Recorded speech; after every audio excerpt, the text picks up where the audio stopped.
Praise the Lord. இன்றைய வாக்குத்தத்த வசனம் நீதிமொழிகள் 4ஆம் அதிகாரம் 14ஆம் வசனம்.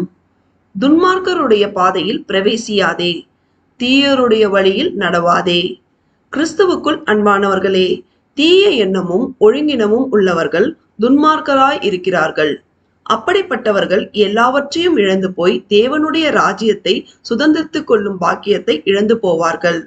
ஆகவே நாம் அப்படிப்பட்டவர்களாய் இராமலும், துன்மார்க்கத்திற்கு ஏதுவாய் துன்மார்க்கருடைய பாதையில் பிரவேசியாமலும், தீயோருடைய வழியில் நடவாமலும், பரிசுத்த ஆவியானவரால் நிறைந்து கர்த்தருக்கு பிரியமான பிள்ளைகளாய் அவருடைய வார்த்தைக்கு கீழ்ப்படிந்து அவர் நடத்துகின்ற வழியிலே நடந்து அவருடைய மகா பரிசுத்தமுள்ள நாமம் மகிமைப்படும்படி நாம் நடந்து கொள்ளும் போது அவர் நமக்கு எல்லாவற்றையும் தந்து கிருபையாய் ஆசீர்வதித்து வழிநடத்துவார். தேவன் நம் அனைவரையும் ஆசீர்வதிப்பாராக. ஆமேன்.